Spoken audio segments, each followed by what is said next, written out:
we were all backstage wearing like these Walter White Breaking Bad like space suits.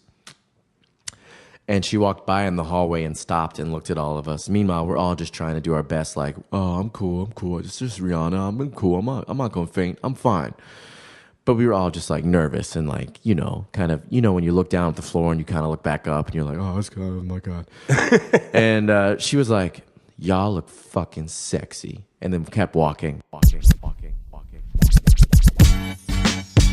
Yeah, check it out. I'm your host, Corey Cambridge. Yeah. Everybody tuning in, you invited. No matter what mood you in, get excited. Everybody love the music, let me tell you how they do it. Whether writer or an agent, let me tell you how they made it. You are now talking to a silent giant. Wanna walk in their shoes, silent giants. Wanna study they moves, silent giants. Wanna know what they do, silent giants. Silent giants, y'all. Welcome to the Silent Giants Podcast, a podcast highlighting the superstars behind your favorite superstars in creative industries. I'm your host, Corey Cambridge. To keep up with the latest on the show, be sure to follow us on Instagram at Silent Giants Podcast. To keep up with my life, music, and more, be sure to follow me as well at Corey Cambridge. Today's Silent Giant is the super talented trombonist Darius Christian. In this episode, Darius chats with me about meeting Neil deGrasse Tyson, growing up in Baltimore, playing Madison Square Garden with Rihanna for the 2016 VMAs, and a whole lot more. So, without further ado, let me introduce you to the trombonist, my friend, the silent giant, Darius Christian. Do you hear yourself? Mm-hmm. Are you comfortable where your mic is? Totally. Fantastic. Darius, what's up, brother? What's going on, Corey? Dude, man, you got a good voice, man. Thanks, man. Yo, you know what it is? When you get on the mic, your voice just turns like straight like late night. It's different. It's a different vibe. It's good. You have a good voice. You know how you listen back to like audio or videos of yourself and you think, I sound like that, which is not what you think you sound like. It's like exactly. So I always listen back and I'm like, I sound like the nerdiest 7th grader forever, but maybe that works. Maybe it works. You know what it is? You don't come across as nerdy 7th grader, like in person, cool. But on the mic, it comes out. but that's not necessarily a bad thing. Okay. Like Neil deGrasse Tyson has a nerdy voice. Hero. He makes it work. Love that guy. Actually met him once, which is crazy. Really? Where? Just to jump into name dropping, I was playing a TV show and he was also on that show, and the band I was performing with, like, we all were backstage just geeking out. What was the show? It was Good Morning America. Okay, I've heard of it. Yeah, have you heard of it? Yeah. And I was performing with this really cool band from England, and Neil deGrasse Tyson was what's there. the band from England? I actually am drawing a blank because I'm the worst. They're wonderful. I need a moment. This is embarrassing. Guess what? We edit on the show too. So we it's edit. Okay. There's no pressure.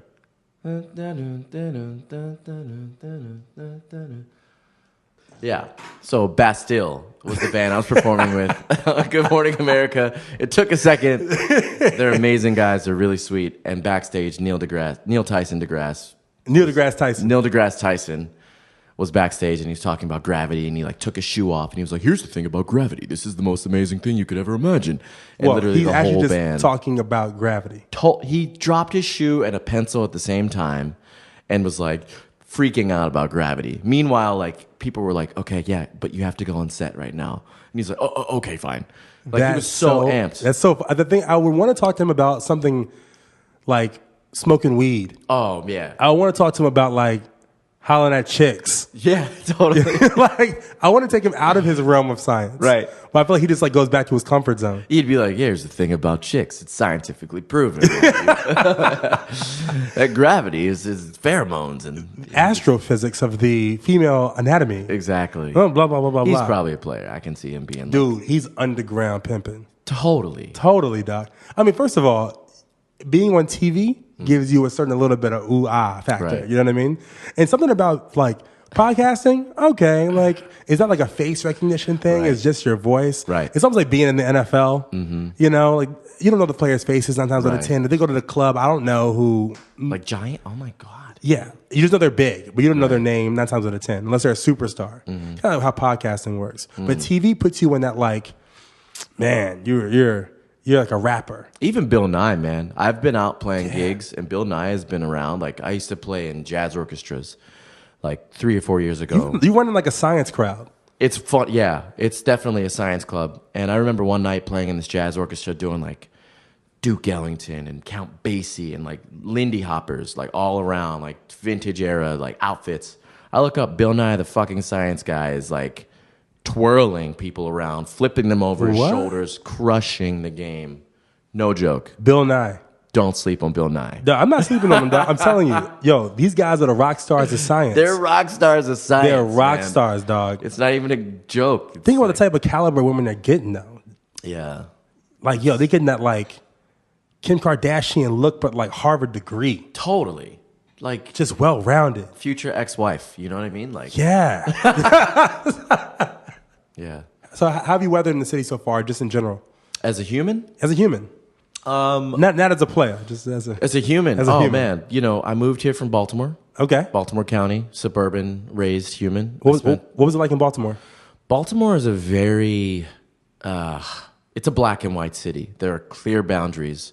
Even, you know, in areas of Baltimore City like Johns Hopkins University, like world-renowned, like, you know, prolific, brilliant masterminds. You can be on the campus of Johns Hopkins, go 2 blocks over, and it's like the most intense war zone, you know, in terms of gang violence that you've ever seen. 2 other blocks later, it's like magical and like, you know, hipster ass Brooklyn. It's like it's very patchy, but I found even living in growing up in suburbia, it was always a thing. And you know, this is kind of what my upcoming EP is about. It's called Little Black Boy, which will be coming out within the year. But it's, you know, I grew up as like the Oreo kid, the articulate black kid who wasn't black enough for the black kids, but was like, could kind of hang out with the white kids, but was like kind of in this weird little bubble, you know, and just overhearing things like, oh, the black kid in our class, you know, just subtle. It was all subtle, but like, so growing up in Baltimore was interesting because I had a lot of opportunities in terms of education, but at the same time, it was culturally stifling, I think. Well, I mean, so describe like your how did you end up going to those type of schools? Were you like shuttled from a different neighborhood to go to those schools? Or interestingly enough, I early on applied. My parents put me in a magnet school, which I guess is the equivalent of like a charter school. Okay, something along those lines. Did you have to apply? You had to apply, and you also had to be within the school zone. Which secret that is just now released? Sorry, Cromwell Elementary. I wasn't actually in that school zone, but my parents knew that the education system was there. It was like hooked up, so they like figured out a way to get me into that school. Yo, call that cousin up. They hooked it up. Yeah. You know? So I was able to get like pretty amazing education from a young age, elementary school, and then we moved from Baltimore City proper out into the county, about 20 minutes north, and that's where I spent most of my adolescent years. And how did music come into your life? At like what age or what point did that happen? I was young. My dad is a minister, and I grew up in the church, so I was surrounded by gospel music. You know, Kirk Franklin, the contemporary stuff. Can I get a revolution? Can I get a revelation? You know what I mean? I don't know why I said revelation. But, you know, I grew up around that music, but at an early age, I was drawn to brass and orchestral and chamber music. I remember, like, Theme and Variations was coming on in the car. That do you know this one? What is it? Bum dum da da da da da dee. That was coming on in the car. What station were you listening to? We were listening to like I was drawn to the orchestra station as a kid. Like I shit you not, I was really into these like lush, diverse sounds. And I remember like it was a moment for sure. I was like, Dad, I don't know what that shit is, but I fucking want that. I definitely didn't say that because I was terrified to curse around my dad until about a year ago. But yeah, I just was drawn to brass instruments. So I started off playing trombone. And what was like is there like a particular moment or turning point where you were like, wow, like I knew I wanted to rap from Heavy D. Cool. Waterbed Hev, that album, rest in peace. But what was that moment for you? Is there like a story where you were like, in particular? I think, honestly, I wanted to play trumpet.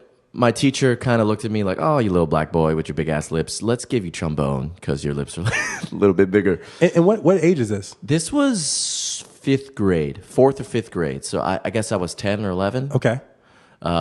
Which is a very early age. You did have a lot of access to. I always notice. I think it's Outliers by Malcolm Gladwell, but he talks about the access that Bill Gates had to computers. Is that an intelligence thing? Yep. It was he had access to computers early before everyone else did because of where he lived in the country. Yep. And so like your school definitely set you up to Totally, because I didn't have access to trombone at third grade, fourth grade. And man, it was a beautiful instrument. It was in great shape.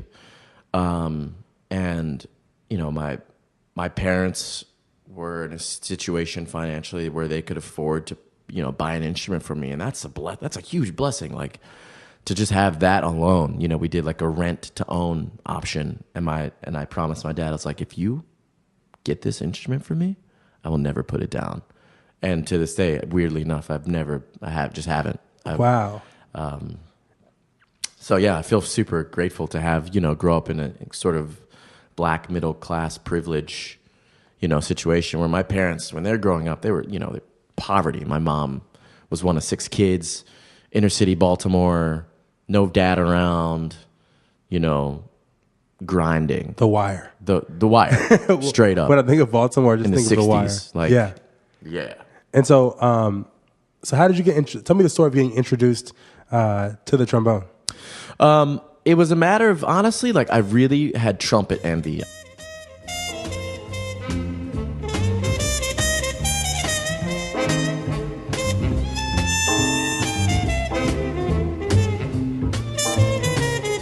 I saw people with trumpets, and I saw that, you know, they could push buttons and make sound come out, and I really wanted to do that. But my teacher was very intuitive, and she did see that I just had a knack for something about low brass. I think instruments kind of lend to a person's personality. And I hate to say it, trumpet players, as much as I love all of my trumpet playing friends, they tend to have more of an anal retentive energy, which translates into their career. Lead trumpet players have to be on top. They sit on top of the orchestra. They're the loudest. They're the highest. They're like the quarterback in some ways of the brass section. Trombone players tend to be supportive, warm, nerdy as hell. Super nerdy. The bass player in the rock band? You know what I'm saying. Yeah. We'd like to hold it down. Low drama. Exactly. Mellow. But power when you need it. Like right, Hans Zimmer scores, yep. You know what I mean? Yep. Like The Dark Knight, some serious trombone playing on that stuff. And so from there on out, you know, the trombone opened my world because in middle school, high school, I was studying, I was in a jazz band where we were learning like Wayne Shorter, like, you know, like Weather Report shit. Yeah. Like hybrid jazz that was able, you know, entry level stuff that got kids excited. You know, chamber ensemble. And then I learned like the trombone is pretty rad because it can throw you in all these different scenarios, like ska music, rock bands, soul music, jazz, pop, R&B, you know. I still haven't really seen trombone in bluegrass, but I'm sure it's doable. Sure it's done. For sure. You know, world music, like, and so I think that's why I'm still doing it to this day, because I've been able to play like all kinds of music with this weird ass instrument that looks like a paperclip, you know? That's hilarious. It kind of does. A bronze paperclip. Literally, in France, if you buy paperclips, they're called trombones. Don't know why. Really? But it's fact. Wow. Okay, so now you pick up trombone, and where did that lead you, like post high school? Or like, how did you understand that you wanted to pursue this as a career? Yeah. Because a lot of folks play instruments, but it becomes typically a hobby, or you kind of have like this notion that well, it's kind of a fun thing to do, but I'm just gonna like work in insurance to be a used car salesman. Yeah. How did that turn into a professional, like for you? Yeah, it was interesting because towards the end of high school, it was that time around junior year. I was enrolled in a good amount of like AP classes, honor roll classes. I got really into education in high school, which was good. And it came to a time like, what am I going to do? You know, a lot of my peers knew what they wanted to do and had been working towards that, but I was kind of late with the whole thing. Like honestly, my class was weird. Like I've got people that I went to school with who are now like educators at Oxford, Harvard, Yale, like serious scientists, data analysts, like hardcore. And so I was with these people where I'm like, I just really love playing music in this rock band and singing. Like, I don't know what my path is. So I got kind of lucky, and I got very lucky. I enrolled in Towson University, which is the local university in Baltimore. Yep. And I enrolled in the music education track because I was like, oh, it's a fallback. You know, education it means I'll have a job. Right. You know, coming out of that very cliche thought, which is both disrespectful to musicians and educators, because educators are serious, like humans, and I have the utmost respect for people who like do that because they know like that's their mission. But I walked in there like, yeah, maybe I'll do this. And I discovered an educator at Towson, a team of teachers, Jim McFalls and Dave Ballou, who run the jazz program at Towson. Okay. Who completely kicked my ass. Musically, they opened my mind to what it means to be a professional artist, a musician, what it takes to dedicate yourself to a craft, to, you know, put yourself in a room for hours a day in a healthy way. But I had this moment where I was like, oh, this is the bar. Like, this is crazy. And these people gave me an opportunity to, like, when I went to university, the first year I had zero skills in the trombone. I had some skills, but like, I was not coming in there like in the way that if you imagine Trombone Shorty or Wynton Marsalis or like some of these guys come out talented at age 15, 14, you know, that was not me. Like ready for the league. Not me. Okay. Not me. And so what was it about Towson that you think set it apart and gave you a positive experience? And specifically, what did you learn that set you up as a professional? Yeah. This is interesting because I went to Towson and then I went right after without a break to NYU for grad school. And I did jazz studies the whole time. I felt that Towson had faculty who were physically there like 5 days out of the week. And they had insane touring opportunities with, you know, from playing with like Diana Ross to touring with Maria Schneider, who's an amazing jazz composer. She just did a lot of work with David Bowie before he died on his last record. You know, these people, so they know the game, but they were committed to educating. And so that was the number one thing that I found to be like unbelievable. Like I had such a crazy bond with my professor, Jim, that he gave me his keys to his fucking office. Wow. Think about, like, I would have lessons with him there. I would go practice. We would have rehearsals. And then he'd be like, well, I'm out of here. And then I would sit and just listen to records for hours, like Love Supreme, Coltrane records, Bill Evans records, Hank Levy, like all these ridiculous jazz albums. And I would just work and grind.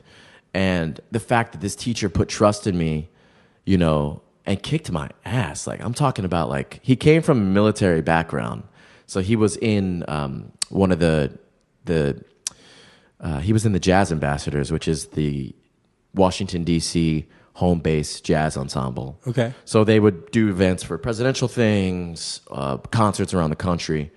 So he treated us like we were kind of scrubs, you know what I mean? Like, he's like, if you make a mistake, you got to start over. That's the vibe. Like, if we're learning a solo note for note, and you mess it up, well, sorry, man. Like, you didn't pass this week. It was hardcore. Wow. It was hardcore. Yeah. And as a professional, I know, as far as like theory and learning the actual music, but what about as a professional? Like, how did that experience at Towson shape you as a professional musician? I think it taught me expectation, and Towson really held me accountable. You know, they're like, great, you got some talent, but here's this recital, and it's all memorized, and you need to learn it, you know. But it came from a place of love, and what they gave me was this opportunity to develop my own artistry. So first couple years, it's like you need to learn these standards, you need to learn the instrument proficiently, but now we're going to let you curate a 4-part concert series, your own music, your own ensembles. Wow. So that was crazy. I felt that when I went to NYU for grad school, it was a specialized degree. I got to work with some of my heroes as well. But, you know, NYU, I think, is in some ways real estate. I'm going to be completely honest. I think it's a business. They're business-minded. They're numbers-driven.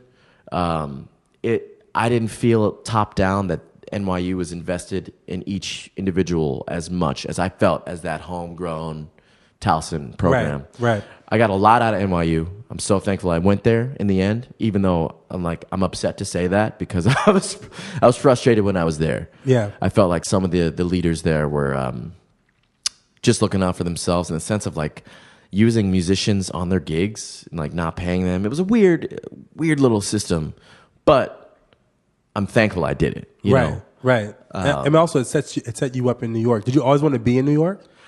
It happened kind of, the path kind of happened interestingly. I didn't know that was the path.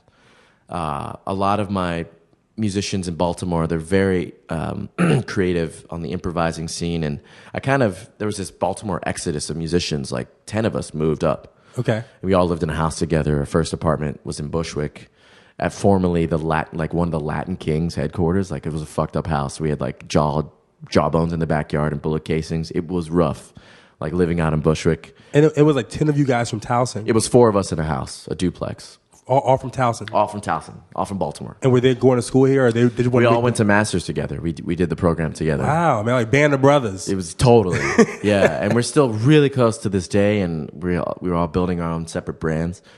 So the move to New York was very much, well, there's something telling me to go there. I don't know why.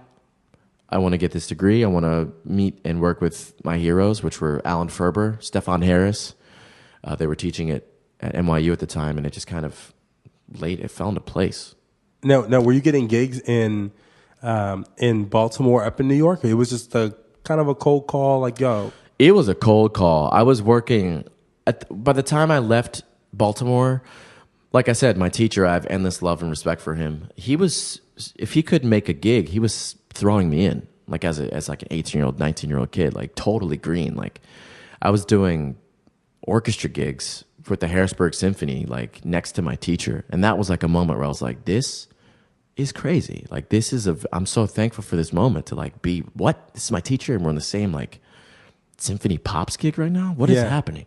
But then I moved to New York and it was like, well, motherfucker, you don't know anybody at all. You know? How did you kind of break through? Because I mean, even for any New Yorker, especially I feel like as a creative, because there's a route for the person who wants to be a doctor, right? And there's a route for the person who wants to be an attorney or who wants to be a school bus driver. I could tell you like how to become those. You got the school bus driver route? What you do? I know how to do it.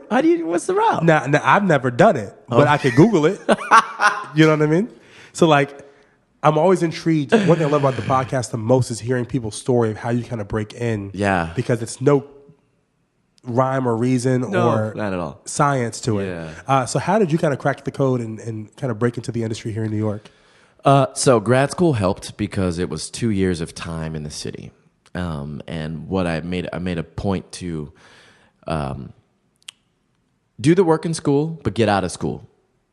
Go to jam sessions. You know, my first thing was going to Smalls late night, which was terrifying. Just to be at jam sessions, you're like totally uncomfortable. Like, you know, people are calling like, a ladybird fell into the sky in the key of B sharp major 9. You know, it's like random shit that you've never played. You're like, oh yeah, I know that shit. Yeah.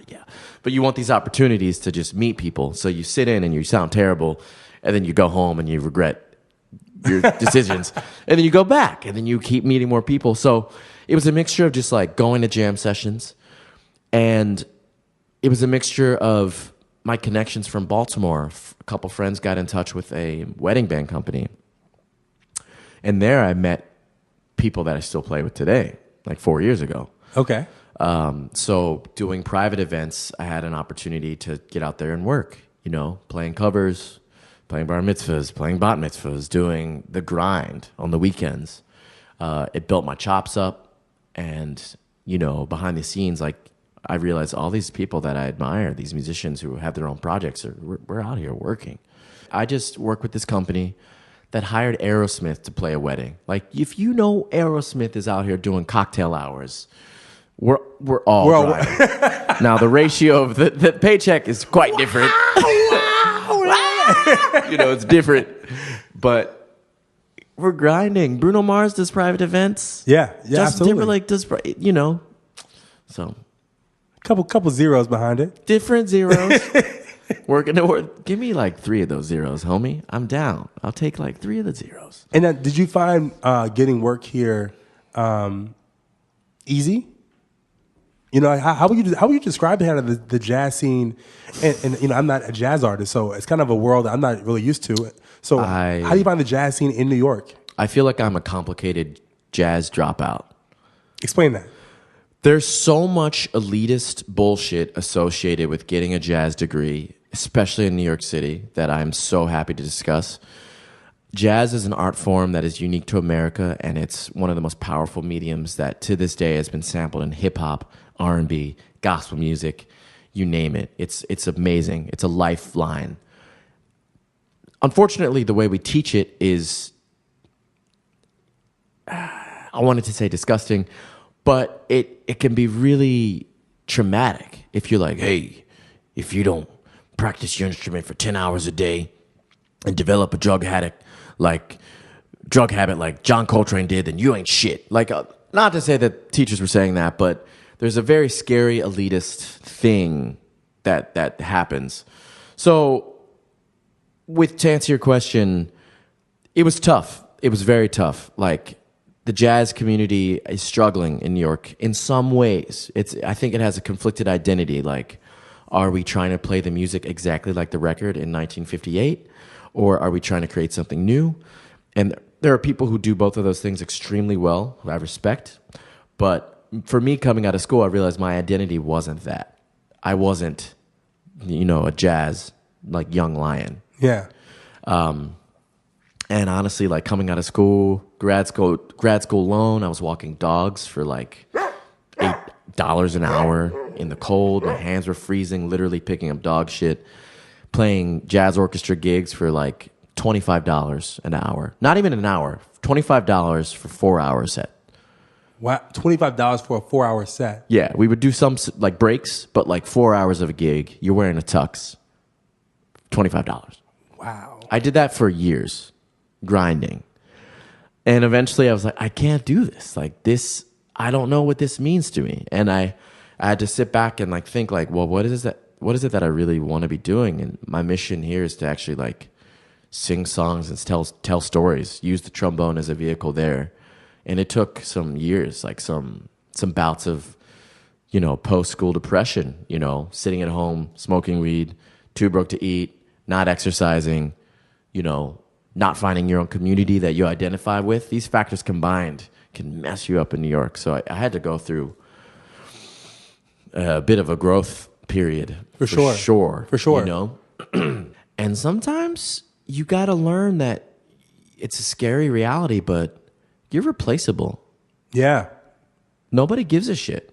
It's harsh, but unless you are doing your art and making your own music and pushing that, it's a tough thing. It's a tough pill to swallow, but I've learned in my opinion, you're replaceable. Right? Yeah, for sure. So our mission, like you're doing this podcast, nobody can do this podcast. It's yours. Yeah. It's your mission. I'm sure this brings you life. I can see it on your face. That's why this is dope. And some people, their mission is to be a sideman, and that's awesome.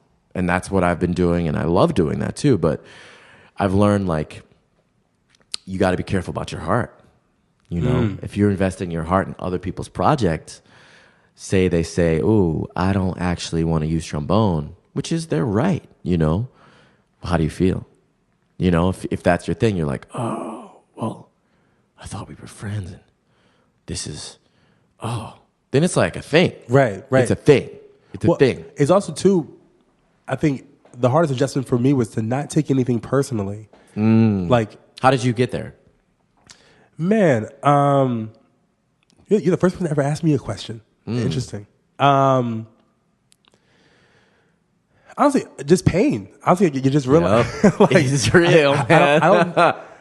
You're even touching your side right now, talking about it. Yeah, like, woo! It's one of those things that you kind of took everything personally because in your hometown, people were just more accessible and they had more time. You have a personal relationship. They could nurture you. And New York isn't like a nurturing kind of thing. You kind of have to show up to the party I kind of think of it like going out to when I work at a lounge in the Lower East Side. Yeah.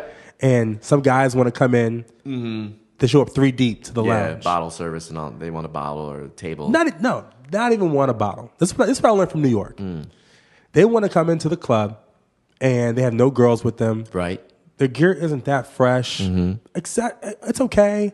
I'll let you in, but you're not that fresh, and you just want to get right in. And I tell them, hey, man, look, I'm going to tell you why I'm not going to be some dick doorman. I'm going to tell you why you're not going to get in, okay? Because you're not coming to the party correct, right? Now, you may think, well, I have the money to spend, but having the money is just the criteria, one factor, one piece of criteria to get you in this door.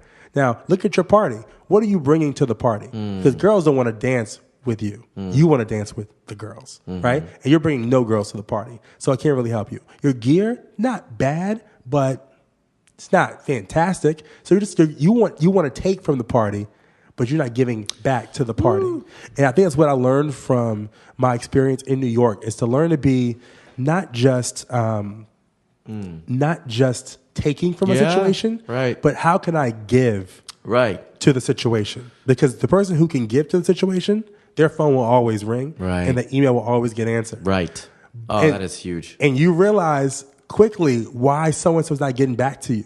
Yo, we had a good connection. Yo, we were mad cool. Yeah. Like, ghosted me. And then you can develop an attitude. Like, yo, yeah, man, he ain't real.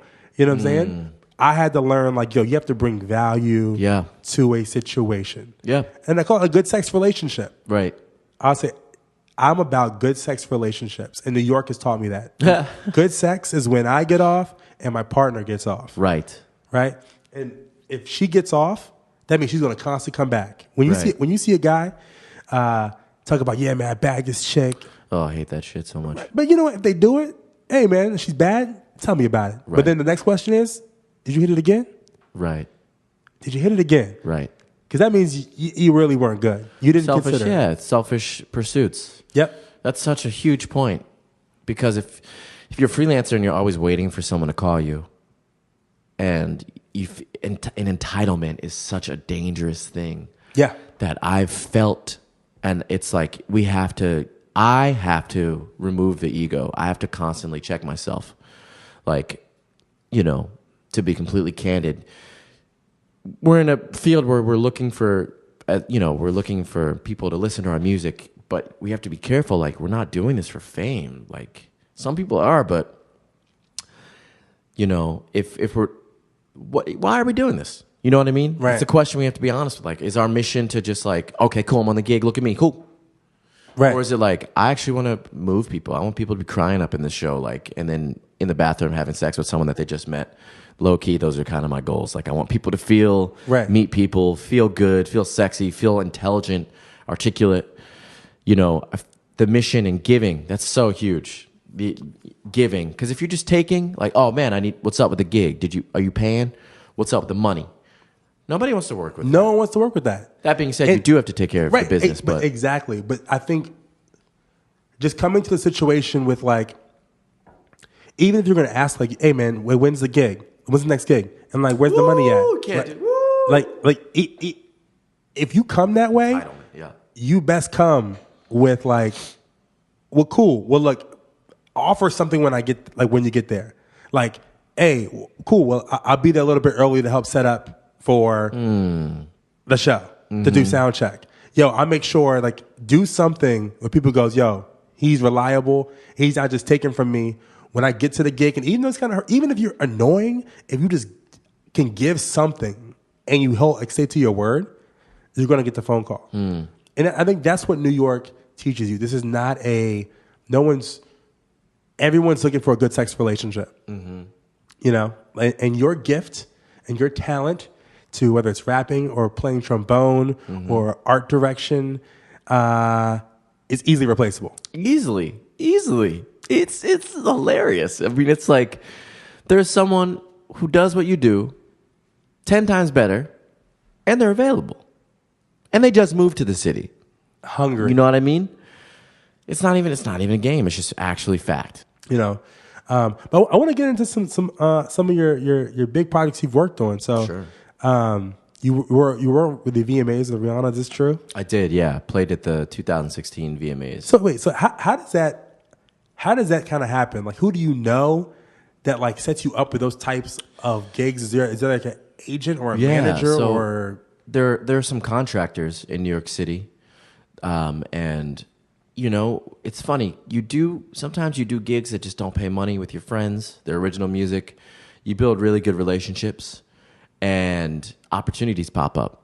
You know, even on the way here, I'm like arranging something for a Fallon spot that I'm doing coming up in this month. Okay. Playing on the Fallon show with Andy Grammer. So Okay. I'm helping their musical team, like, you know, suggesting some saxophone player names, and the point is, it's kind of like word of mouth. You know, bad words travel so fast. You know, you don't show up to a gig, well, people know you as the guy that doesn't show up to the gig. But if you do good work, you know, people hear about your word of mouth, and it's relationships. So I've made a relationship with a really great contractor, and she's been incredible in terms of just, you know, thinking of the people who show up and deliver. And so that opportunity was contracted based. So is this like a management company that like Not even. It was like an independent contractor who was working on the event and like, I need some people. Wow. So heard about my name word of mouth, and some of my other colleagues, like Michael Stephenson, Sonny Step, who I'm doing a show with August 22nd at Rockwood Music Hall. I had to just drop that there. Okay. Come out, 9:00.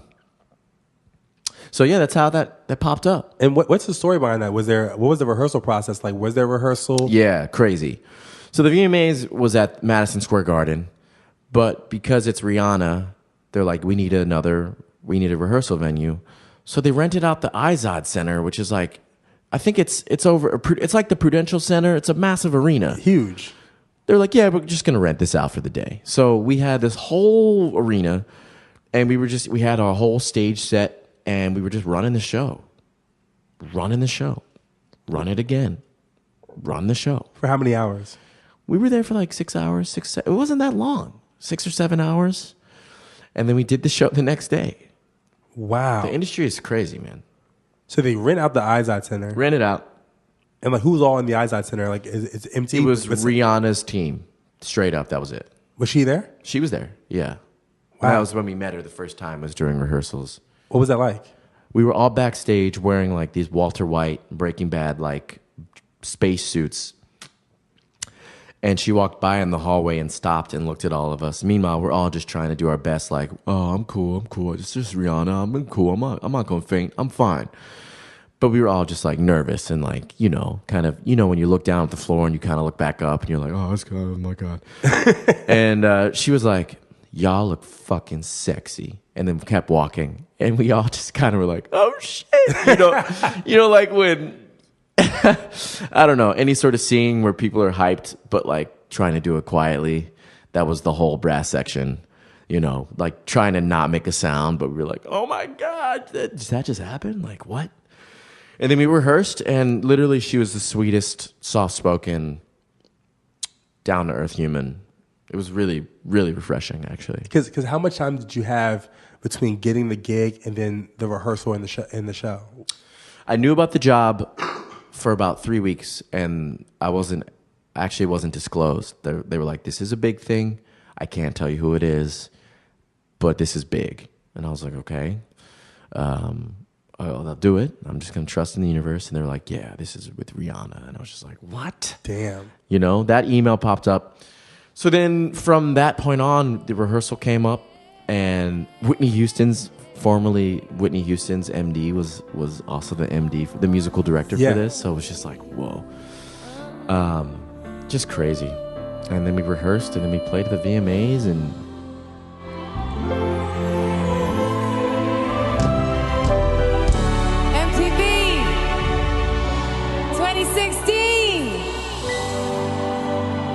Y'all still with me, right?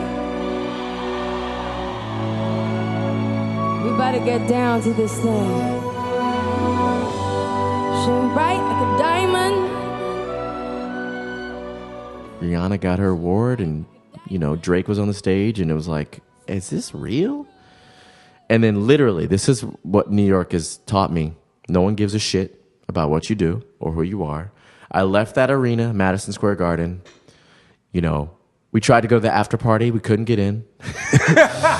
We tried to go to Up and Down. They were like, are you Rihanna? And I was like, no, we're with the band. They're like, sorry, you're not on the list. And it was like, wow. Were you still in like full outfit? No. We were laid back, but we were all hyped. We were like, we just played the motherfucking VMA. And we go to Up and Down. They're like, sorry, are you Bieber? No. And so the whole band went partying next door. Ironically, at the Irish bar? You know the spot? Yeah, the Irish bar. No, because that's famous for the spot where you can't get in the Up and Down. We turned up. Their business is there for people that can't get in the Up and Down. It was great. Like, honestly, Rihanna's even banned. They couldn't get in, so we were just drinking tequila. It was awesome. And it was a reminder, like, you ain't shit unless you're Rihanna or doing your own thing, right? Not to be harsh. And literally, like, I go on the subway and I step into human shit. And I was like, this is poetic. Like, this is, I just played for 20,000 something people. In the world's most famous arena. That is MSG, baby. The world's watching. Woo! The performance. My Instagram's popping off right now. Lit. Step into shit. Need new shoes. And so you just did Panorama? I just did Panorama, yeah. How was that? Beautiful. That was like some cosmic, Solange, played with her, and Frank Ocean went on after, and it was like, this is what we live for. Like, I don't rarely get nervous on stage, but looking out in that crowd that was seemingly endless, the sunset was like crimson, and Solange basically, she owned that she was the queen of that whole atmosphere, and people were just so ready and present for this statement of hers, which is like, not to say black is beautiful, but like, I am a black woman, I am strong, do not touch my hair, like, I'm at the Guggenheim, like, we are the Guggenheim, we are black people. Like, this message, whites, blacks, Puerto Ricans, Asians, Jews, everybody was out there, like, in honor of these legends. And it was like, woo! And goosebumps. How did this gig come about? How'd that happen? Not too long ago. Are you represented by folks, or do folks? I'm not represented. I'm completely independent. So folks just kind of through word of mouth, you get referred. Like, man, the music industry is so interesting. Yeah, 6 years of grinding. Difficult. I've built relationships where they're sort of consistent. Okay. And they're coming in. I don't have an agent for any of my music. Shout out to anybody that I'm just gonna say that again. I don't have an agent. But, I'll be looking for a booking agent down the road. There we go. I had a personal manager who was helping me with logistics and session dates. But, Solange's team reached out to a mutual friend of mine whose brother is the MD. Okay. So, let me sure I get this right. Solange's team reached out. Solange's MD has a brother who I play with. Got you. Okay. And he's been doing that forever, and finally gave his brother the call, which is hilarious. For like 6 years, he's like, man, you just now giving me this call. So then our first gig was at the Guggenheim, where we did this amazing in performance art piece in the Guggenheim with Solange and dancers, and it was a trip. Wow. Yeah. What was the Panorama like? The crowd and. It was crazy. I've never played for that many people, and they were present. And that show was lit. It was crazy. There was one moment where Solange is in front of me and starts twerking, and I have to realize okay, don't fuck up these dance moves, and don't look at the crowd because I'm gonna spook myself out. So I had to lock in on one person's face and focus, and that actually really helped me, channeling that yoga, mindfulness, meditation thing, and. Because it was a lot, man. She was teaching us steps. I wish I could show you guys, but we were doing Chicago moves and 2 steps and different stuff that we learned the day of the show. So I was just the day of the show. Not to put her team on blast, but they moved quick. Wow. Yeah, we had a rehearsal 12 to 8, 12 to 6 maybe 11 to 6. Okay, ladies and gentlemen, get into a bus. 1 hour later, we were actually on the stage at Panorama. Okay, back on the bus. We got to go get our shit. Wow. It was like that. Wow. I'm a huge Solange fan. I love her. Which is funny. I didn't start off as a huge Solange fan. One of my friends, shout out to my friend Jana. Well, not that I just didn't know that much of her music. Right. Not that I wouldn't say I wasn't not a fan. I was just unaware. Same. And my friend Jana was like adamant about her for years and years. And like, I'm the type of person that if I hear music like secondary, like I'm in the industry, so I'm always working on music, which just makes it difficult to be a consumer of music. It's tough when you're always working. So I hear it through other people who are connected too because they're in the industry. And man, when I heard this last album, Seat at the Table, baby. Woo! Incredible. Yeah. I'm going to make a bold statement that it is the best female album since The Miseducation of Lauryn Hill. Wow.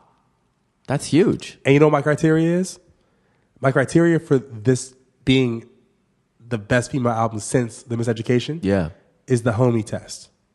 Do you play this with your homies? Yeah. Right? Because think about a lot of guys won't play female music with their guys. It's almost like egos. They got the, you know. Wait, no, I don't think it's ego driven. I think it's just audience driven, right? Like a lot of times I can recognize Eminem is awesome, but I don't relate to Eminem's content because Eminem's from a different path than I'm from. Now Kanye is from the same fabric that I'm from. Middle class, black. Oh my God. Kanye is the greatest. Greatest. Yeah. And like, so it's a story and a narrative that I can relate to, you know?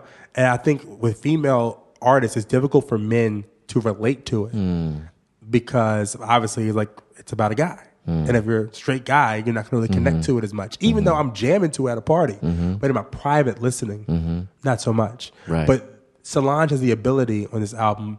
The content is so, in musicianship, and content is so rich that you get to sit back with your boys, roll one, and just like enjoy. It's aesthetic. It's such a crazy aesthetic. Yeah, I totally agree.